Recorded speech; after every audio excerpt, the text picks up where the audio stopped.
Üdv mindenkinek, sziasztok! Hideg még mindig, de legalább már jobban süt a nap, ma egy BMW-s adás vár rátok, tehát aki sokat mondja azt, hogy BMW timing, az érdemes most kikapcsolni a műsort, de talán... Nem érdemes. De egyébként nem érdemes, mert marha jó kis autók lesznek, többek között E39 M5, mindjárt Csabi néz egy hőmérsékletet, de nem azzal fogunk kezdeni, hanem egy újabb változattal, ami viszont dízelmotoros, ugye M550D, és ha jól tudom meg, ha ránézek, azt hiszem ez individuál, tehát hogy ez úgy lett összepakolva, hogy a tulajdonos barátunk szerette volna. Ja, meg hát azt azért elmondom, hogy valaki van akkora szenya, hogy mind a kettő az övé. A műsor támogatója a Hedó Kft. Az út, ami összeköt. Megsérült a szélvédőd? Az Ixon Kft. Nálad a helyszínen megjavítja. Reklámépítészeti megoldások 20 éve a G-Ban Partners Kft-től. Támogatunk a játéknet.hu. Játékok bombaáron a netről, akár másnapra.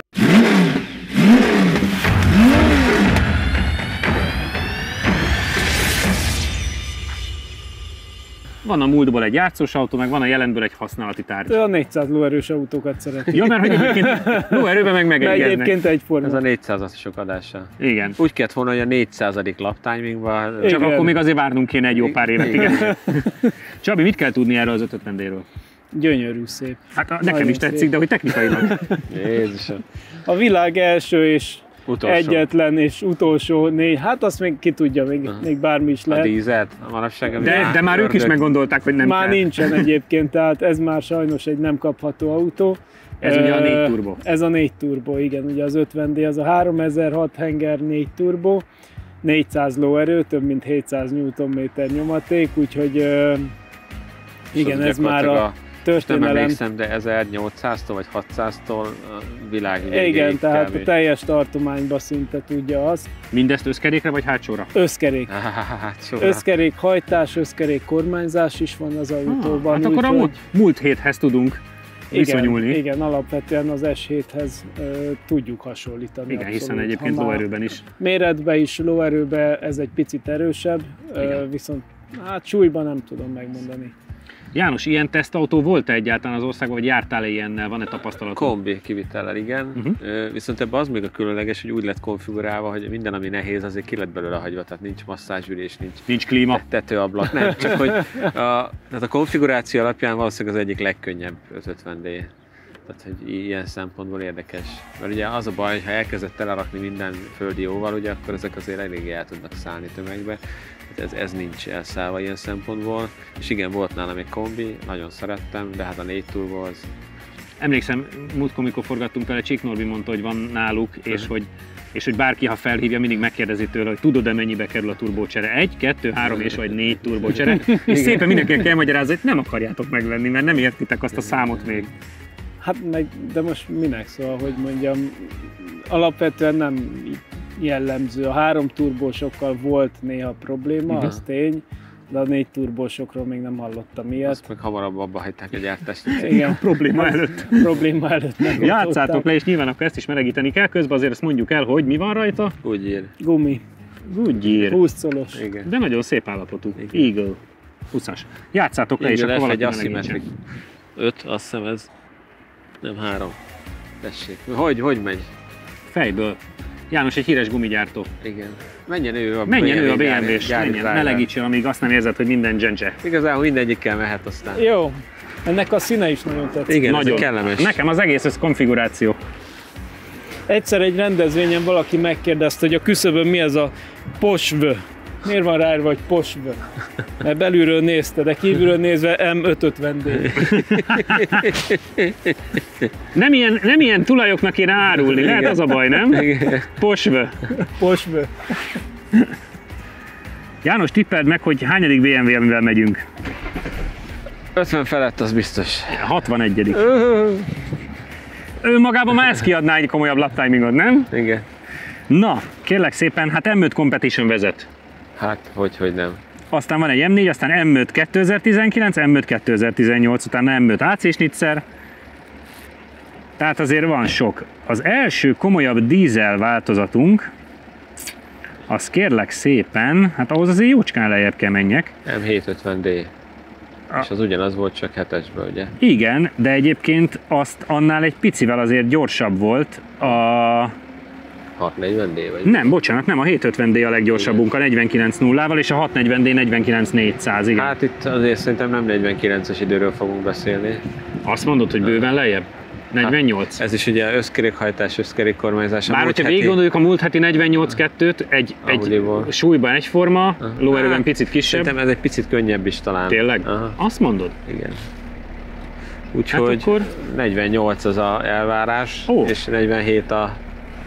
Hát viszont ha beletúrnátok egy 48-ba, ott meg olyanok vannak, hogy i8-ak, i8 Spider, M440 X-Drive,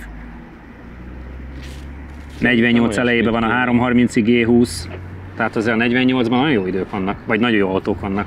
És akkor még csak a BMW-ről beszéltem. Szerintem olyasmit kellene. Szomorú ezt kimondani, de... Szomorú ezt kimondani. Megpróbálok belemenni a szedánba. Majd az M5-tel leszek nehezebb helyzetben.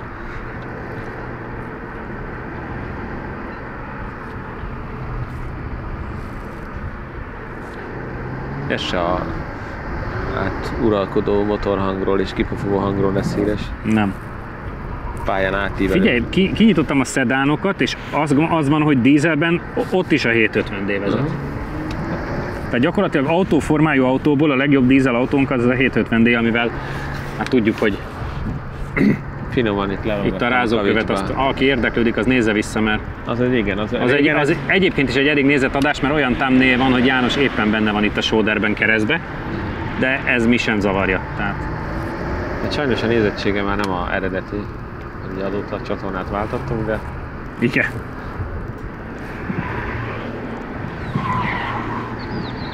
Még kis intimen csikorog. És milyen szépen húzza tényleg a hátulját az összkerékkormányzás. Nem ugyanez volt az. Figyelj, az Audi, a múlt heti Audi, ez egy nagyon jó autó. Azt kell mondanom, hogy akkor is láttam a Szebeden, hogy baj van, és még hogyha most is arról beszélgetsz, akkor... Ez is valami hasonló lesz. Ugye van is barátunk, jó ez, amikor olyan autód van, ami egyébként kívülről nem különbözik egy tök alap valamitől, igen, de egyébként meg a tudása ott van mögötte, és úgy, hogy nem hivalkodóan van ott. Nem hangos, nem üvölt, nem polgárpukkasztó. Az S7-nek a hátsó, ugye mivel ilyen 4 ajtós kupé, ez a tetővonala nem annyira jön be, de amúgy meg... Hát egy csodálatos kocsi, igen. Viszont egyre jobb idő van, nézel egy hőmérsékletet? Napos területen?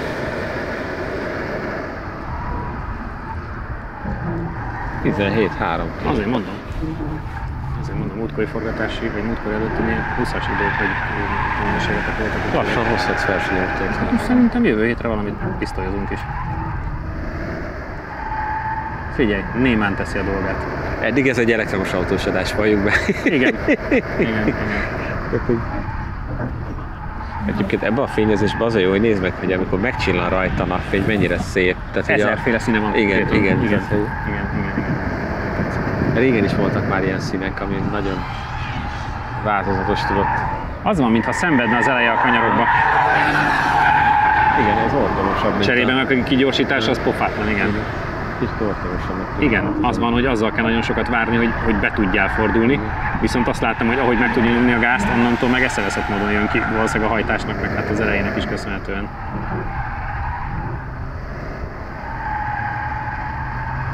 Jól néz ki, de nem látom. Aztán majd biztos csodálkozom, amikor mondják a végén. Szomorú lesz, nem lesz ez.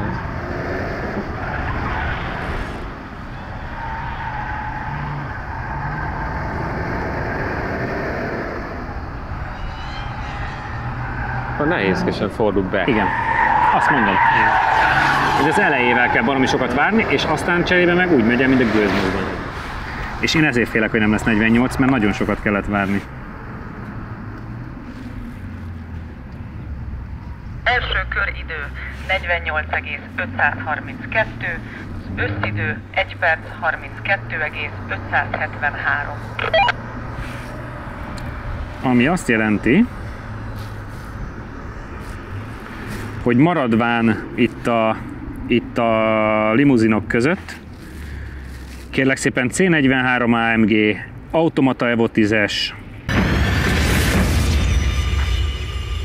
48.532, ami alapvetően az, amire Jani számított. Én nem láttam benne ezt az időt, mert nagyon-nagyon nyugton tette a dolgát, és azt láttam, hogy nagyon sokat szenvedsz a kanyarbejáratokon, nagyon sokat kellett várni, viszont a kigyorsítás meg jó volt. Milyen az élmény belülről? Így van, alapvetően nagyon jó, és szégyelje magát minden politikus, akik miatt már nincs ez a motor. Szenzációs szerintem. A bejáratokon tényleg szenvedtem, mert nem fordul olyan jól be, mint ahogy azt szeretném. Ez a motor súlya, vagy gumi, vagy egész egyszerűen az élet? Nem, szerintem a gumi nem fog akkorát, mint amekkorát kéne. Nyilván ez a motor is nehezebb, tehát alapvetően nem fordult olyan jól be, és ezért kellett várni. Főleg a második kör elején például ott egészen már rég azt hittem, hogy el tudunk fordulni, és még mindig csak vártam, hogy tudjak balra menni. Arra figyeljél majd. A kijáratok nagyon rendben vannak, mert mikor vissza tudsz állni a gázra, utána már teljesen jól mozog, meg a kanyar íveken is már jó. A bejárat volt a gyenge pont sajnos, ami miatt nem sikerült jobb időt menni. Ha márkán belül csak egy időt megemlítek, ami egyébként mindenkinek nagyon tetszett, és emlékszem, hogy akkor el voltunk Kájóva, a 440 X-Drive ugye az újból, annál 400-addal gyorsabb. Pedig azért ez egy jóval nagyobb autó. Igen, és emlékszem, hogy akkor azt az időt azt nagyon dicsértük, tehát ahhoz képest is ez egy nagyon jó eredmény. János, menjek? Adj egy kis meleget, egy kis hőt adjál a guminak.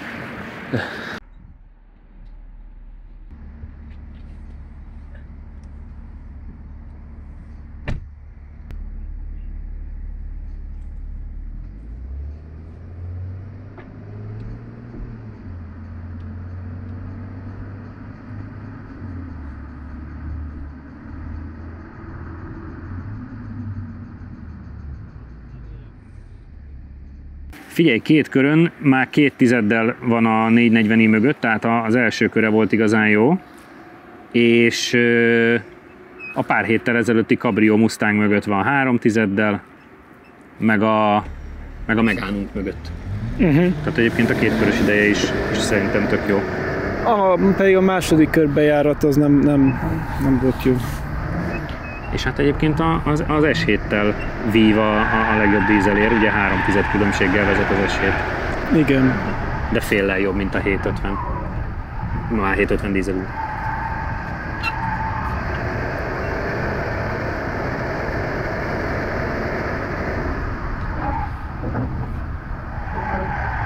Egyre jobb idő van, előbb mértünk hőmérsékletet, és 17 fok van kedvelve a talajon. Csikorog, mintha muszáj lenne.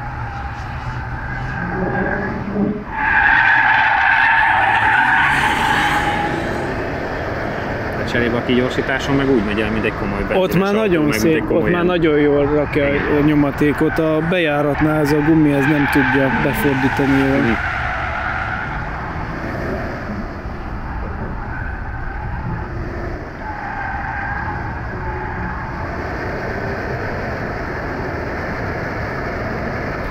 Igen, 349 ló és 700 Newton.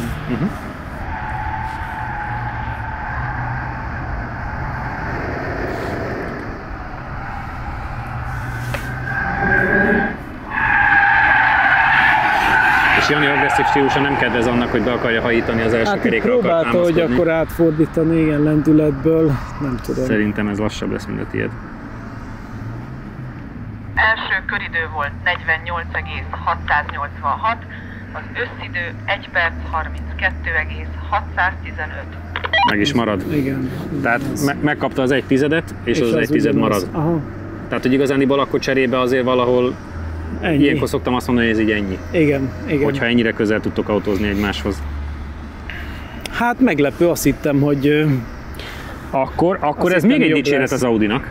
Ez így igaz. Ugye? Igen, mert motorikusan az gyengébb volt, viszont a befordulásnál, és azzal itt nekünk segített. Igen. Tehát ha több egyenes lenne, akkor ez utoléri, Igen. vagy ha ezen jobb gumi. Igen. De összességében, ahogy összességében az jobban ahogy mozgott. dicsértétek, szűk kanyarokban az jó, nem 3 tizeden múlik az fordult. élet, de akkor is. Nem, de ha jobb, akkor el kell ismerni. Igen. 1 tizedet kaptál. Hoztál telefont is, hogy közül beszélgettünk? 1 tizedet kaptál az első körön, és azt hiszem 800 marad a végére belőle, tehát valahol itt megvagytok, körülbelül ez a 48 közepe maradt. És akkor 3/10 vagyunk az Audi mögött, és Csabi is azt mondta, hogy ami jó, azt el kell ismerni, hogy alapvetően nagyon-nagyon jó ez az eredmény, de hogy az Audi azért kicsit kevesebb lóerővel meg tudta ezt csinálgatni.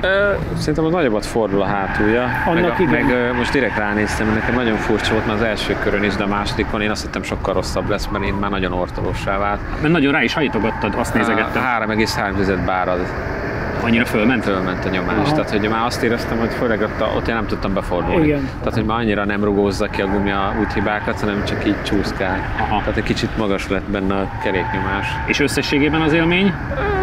Icipicivel rosszabb, mint az Audiba, viszont ez erősebb. Tehát, hogy az Audi ebben a szűk kanyarokban, hogy mozgékonyabb volt, mondom, szerintem sokkal nagyobbat fordít a hátulján.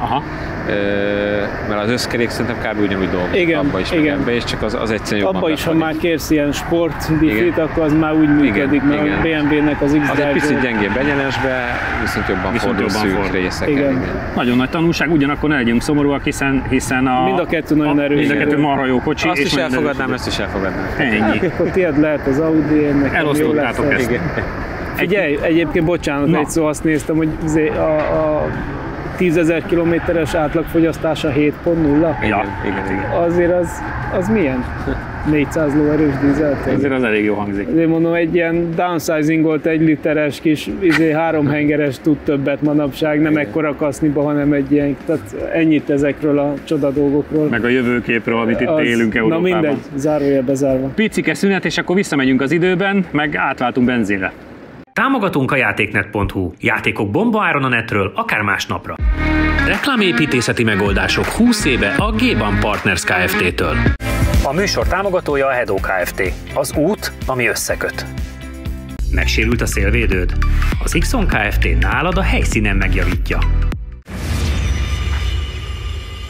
Volt már nálunk E39, Pistának az autója, bohóckodtatok vele jó sokat, de azért ez egy picit mást tud. Hát jó, hát egy picit más tud. Egy picit más. Annyit tudok, hogy a drága tulaj, aki hát előtte még a barátunk volt a műsor felvételéig, nem tudom, hogy azóta már még a barátunk-e, de hogy külön hívogatott engem, hogy akkor pontosan a fiúk milyen kereket szeretnének, és direkt a forgatásra vett nektek olyan Michelint, amit szerettek, úgyhogy ő próbálta maximalizálni a kocsit, sőt, még azt hiszem tegnap este felhívott azzal is, hogy mennyi benzin legyen benne. Tehát ő azt gondolom, hogy szeretné azt, hogy ezzel a kocsival jó időt menjetek, de nyilván tudom, hogy vannak határok. Kicsit azért mutasd be az E39 M5-öt, Csabi. A maga idejében ugye 2000-es évek, 90-es évek legvége, 2000-es évek elejét írjuk. Ugye akkor tájt az egyik legkeményebb MS BMW V8-as szívó motorral, ugye 400 lóerő, ahogy azt már előbb elhangzott, tehát ebbe a kettő megegyezik, de mondjuk szerintem a nyomatékban azért alul maradna a kettő között. Igen. Nyilvánvalóan. Meg ebből kilopták az első hajtást. Ebben nincs első hajtás, sima, hagyományos 6 fokozatú kéziváltója van, ugye ebben még volt már kipörgésgátló, meg menetstabilizátor, de hát azért az még nem úgy működött, mint a mai autókban. Úgyhogy hát ez is akkor volt a leggyorsabb, hogyha ki volt minden kapcsolva, mondjuk ebben a mai is ilyen még, de hát ez egy olyan autó, amit vezetni kell vélhetően, úgyhogy én azt várom tőle, hogy kis makrancos lesz. Jani, ilyen állapotú, ilyen szép kocsit, és ami azért képvisel valamit a múltból, ez mindig megtiszteltetés vezetni, de tudom, hogy nem szoktatok ilyenkor visszavenni, te mit vársz tőle? Biztos, hogy jó élmény lesz, ettől függetlenül szerintem nem fog jó időt menni, tehát hogy ez már elmúlt, azért ez egy 20 éves, most már kicsivel több mint 20 éves autó. Igazából ugye nekem volt E39-em, tehát hogy van is kapcsolódás, meg ugye még az E39 még cserkütőcsének a 530 dízelével azért ültem benne rengeteget. Egyszer majdnem vettem egy ilyet egyébként, pont mikor az egy sima E39-em volt, akkor volt egy ilyen, hát azért nem ilyen állapotú, azt majdnem megvettem, hogy majd lesz belőle egyszer jó autó, de aztán letettem róla, mert nem akartam vele ennyit foglalkozni, hogy tényleg ezzel azért kell is. Ugye ebből is már volt váltócsere, kuplungcsere, minden, tehát hogy nagyon jó, meg ugye nekem nagyon megmaradt annó volt ebből a reklámfilm, nem tudom mennyire emlékszel rá, ilyen madonnás, tehát hogy és csúszkáltak vele, igen, tehát hogy nem, az csak az volt szerintem az első olyan reklámfilm, amiben egy ilyen autót ilyen nagyon vad csúszkálással mutattak be, az még ugye jó régen, már meg sem merem mondani hány éve. De tényleg jó, és ugye ebben még 5 literes blokk van, tehát ez még nem az a szétforgatós, ugye utána vett ugyanúgy 5 liter maradt 1060-ba, csak már V10. Igen, csak V10, meg ugye az már meg hát egy benzinkutat rá kellett kötni. Hát meg ott ugye egy 100 lóarat utána ugrattak. Igen. Tehát, hogy ez még szerintem egy tartós motor viszonylag. Gondolom kell bőven melegíteni, úgyhogy játszátok le, és akkor nézzük meg, hogy ki kezd a öregasszonnyal. Megyek én. Menjél, melegítsd meg. Az a baj, nem emlékszem, hogy ebből a korszakból mennyi ilyen nagyon erős. Szerintem autó nem volt nagyon nálam. volt régi. 156 GTA. 50,400. Hát az is ugye egy kicsit későbbi. Meg csak 250 ló. Igen. Mondjuk az is tuningolt volt. Egy kicsit. Az azért érdekes, mert konkrétan ugyanabban a tizedben van a 156 2.4 ETD kombi. Az is tuningolt volt. Hát, Az a baj, hogy rengeteg tuningolt autó jön hozzánk. igen. Figyelj, én azt gondolom, igen, hogy 50-en belül már nem vagyunk szomorúak. Igen. Ez tök jó. Egyébként azért az nagy dolog, hogy ezzel a Gyula is parkolóban megy keresztbe, meg csinálgatja, tehát hogy ez meg költ rá, de nem kiméli. Igen, meg használja. Tehát használja, ez igen. egy használható. Rohangál vele Vidék és Budapest Igen. között, meg azért ezt így rúgatja, tehát ez nem ilyen kiállítási tárgynak van fenntartva. Pont ezért foglalkozott vele most is annyit, hogy úgy hozza nektek oda, hogy ide, hogy rendben legyen. Alapvetően ez egy nagyon jó. Tehát én a E39-emet nagyon szerettem, nagyon jó autó. Néha egyébként tényleg a tömegét, meg a korát meghazudtoló módon lehet vele haladni. Tehát, hogy nekem ugye sima ez egy 2-feles benzines volt, de az én utazó autónak zseniális volt. Tehát, hogy Egyébként azzal, hogy még 20 évvel ezelőttről beszélünk, a súlya azért markánsan kevesebb, mint a mostaniaknak. ugye? persze, hát jó, de ugye ez a mai 3-asnak felel meg igazából Igen. méretben, mert Igen. annyit elment a generáció a váltásokkal, hogy az új 5-ös sokkal nagyobb, tehát itt ha mellé raknánk így. Meg nézd meg, hogy abban a korban még ez nem volt túl csicsázva, tehát nem látszik rajta, hogy ez annyira különbözik mondjuk egy 20 benzintől. Igen. Nekem ebben a korban tényleg a E46 kupé, meg ennek a formája is nekem nagyon tetszik. Tehát ez egy ilyen életképes maradt, mint ahogy a 156-os is szerintem. Jó, hát ez egy GTA-ba bármikor beleülni. Igen. Tehát ez egy Még gyönyörű mindig autó. nagyon Akár facelift után előtt. Van abban a korszakban tényleg szerintem, hogy 2000 környékén, vagy 95-től 2005-ig nagyon sok márka eltalált. A Mercikből is több van, ami nekem nagyon tetszik. Igen.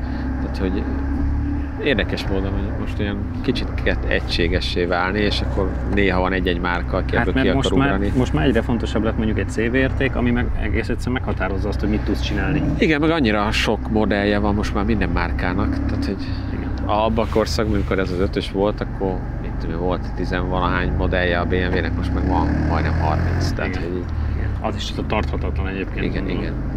Tehát ha belegondolsz, tényleg csak a 3-as méretű dologból mennyi van. Igen. De egy nagyon szép autó. Nagyon jó állapotú. Na hát akkor ugrik a majom. És tényleg, amit majdnem megvettem, abban azt hiszem 190 000 kilométer volt, és elvileg nem volt semmi Az baj. egy 8-as szívómotornak meg olyan, mintha most indítottad Hát főleg így, hogy 5 literből 400 lóerő, az nem a... Igen, nincs túl feszítve. Na már megint ilyen kis repülő. Valahogy a forgatásra mindig jön a... Figyelj, elmozdult. Figyelj, mozog. Azt kell mondanom, hogy arrébb állt. Miközben, De hogy hogy- NER magángépen ráfordul a kifutóra. Elég szűk íven megy. Hát persze. Sportos a pilóta. Ahhoz képest, hogy ez ugye a full sport modell nem sok hangja van. Nem. De ebből is látszik, hogy ez egy félig meddig utazó autónak szánták még. Ezekben nagyon kényelmesek az ülések. De azért Manapság ez közelünkben majd M-performance-nak felelne csak meg. Igen. Azért közelünkben majd azért lesz bújborékó Persze, hangja. szép hangja van egyébként, meg főleg bent.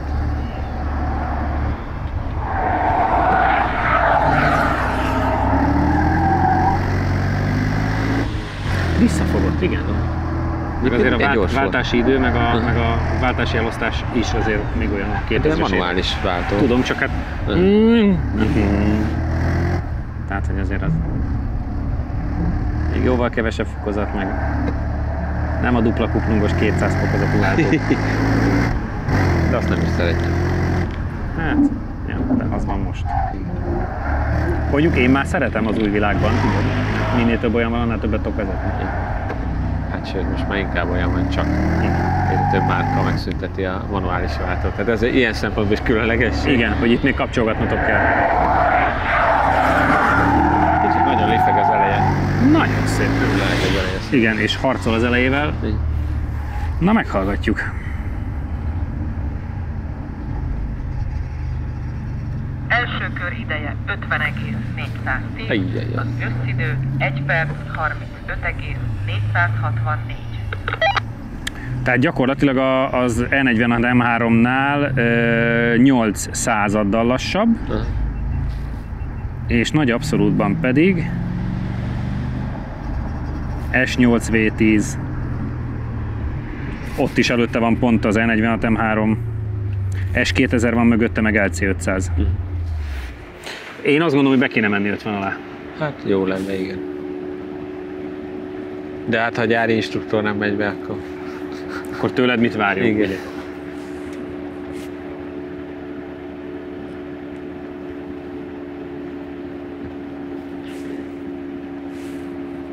Kellemes illata van. Tapiszta a gumit, úgyhogy nem elégedett a hátsó Igen. ülésület. 50,410, és mi azért 50-en belüli időt szerettünk volna. Gyakorlatilag a 8 századon belül van az E46 M3-mal, S2000 és LC500 előtt, meg ilyen S8 V10 az alaplistában.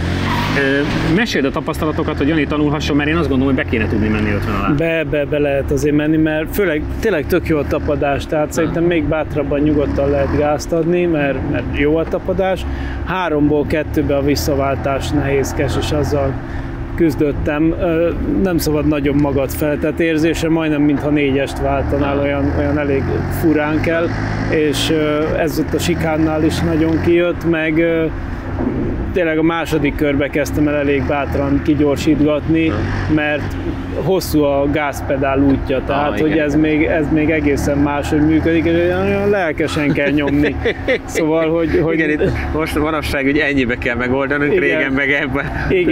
Igen, tehát hogy azt hiszed, hogy na most mi van, aztán megy az, csak még többet kell nyomni, meg nagyon fönt jön meg a teljesítmény, tehát ilyen 3000 körül még olyan nagyon kis szolidka, aztán később fönt elindul, és akkor meg elindul nagyon jól. Úgyhogy egyébként tökre egybe van az autó, elképesztő jó. János, fussad!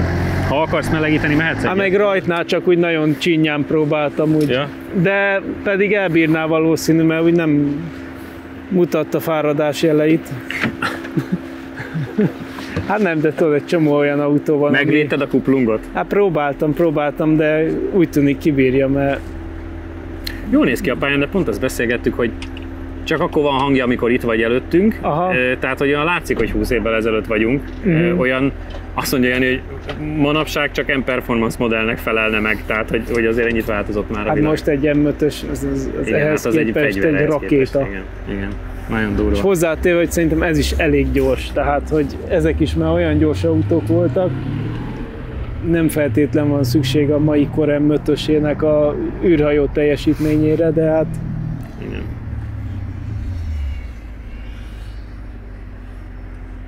Figyelj, egy mai M5-ös több mint másfélszer ilyen erős. Hát igen, és ez nem mindegy. Őrület. Jó, a súlya is emelkedett sokat. Tök jó élmény vezetni. Vezetési élményben. Meg én azt szeretem, hogy olyan állapotban van, hogy nem kellett kimérned. Nagyon jó állapotban van. Érzed a futóművön mindenhogy egyben van. Hát mondjuk Gyula költésre. Hát de hogy elnézést, hogy ilyen autót igazándiból azok engedhetnek meg maguknak, akik ilyen szinten tudják karban tartani. Mert sajnos ezt tudomásul kell venni, hogy egy drága autót nem csak megvenni drága, de hogy az megfelelő állapotban legyen, a fenntartása se feltétlenül olcsó. Viszont ez az autó hiába van benne, azt hiszem 250 000 kilométer, futóműve az nagyon egyben van. És az itt, amikor közel van, akkor azért a V az hallatszik.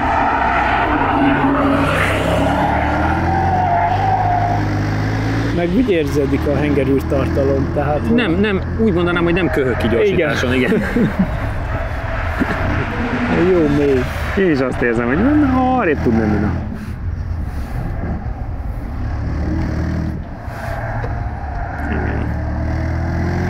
Szerintem 50 alá be kell tudni ezen menni egyébként. Mert... És egyébként ott meg már tök nyugalom lenne. Tehát ez az 50-400 sem rossz, nem arról van szó, de azért azt gondolom, hogy 50 alatt kéne lennie. Bár ugye a 46 M3 tudott egy picivel jobbat mondjuk, az... Csak állítok, úgy emlékszik a én is, hogy azon nagyon gatyagumik igen, voltak. ez igaz. Ezen viszont a tapadás az nagyon rendben van. Igen, az abszolút. Na nézzük, mit tudott Jánosunk.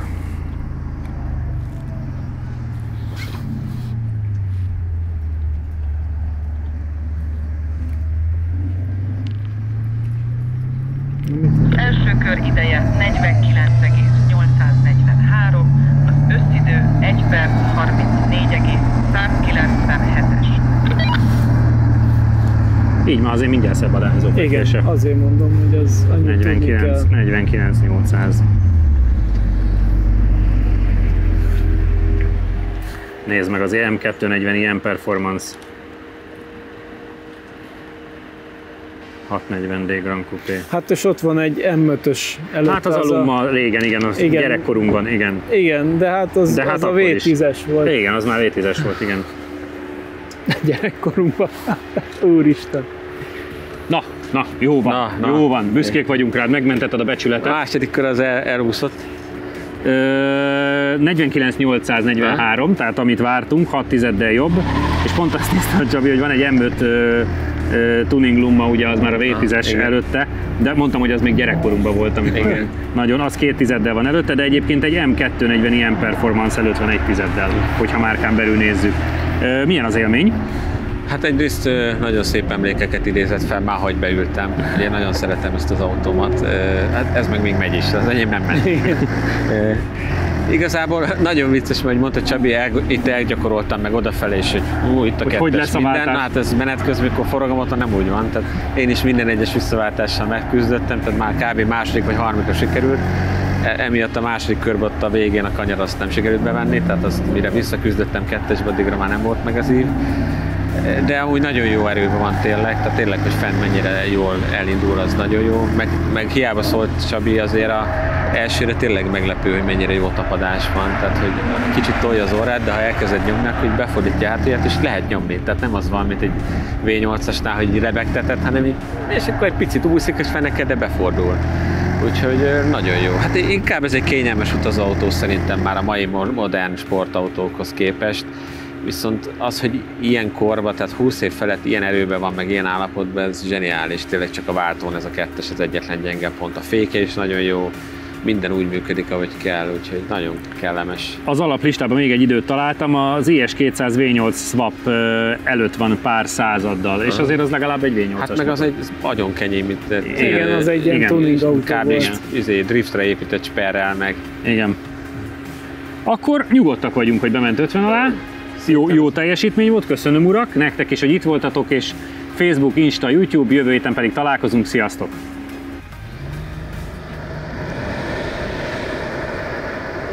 Az M550D telemetriai adatait nézegetve a maximális sebesség az érdekes, ami Csabi első körének hosszú egyenesében van 122,78 km/h. A maximális gyorsulásunk 0,9 G, a maximális lassulás pedig 0,96 G. A gumi minőségét mutatja, hogy a maximális oldalgyorsulásunk Janinál az első kör sikánja utáni kanyarban 1,25 G.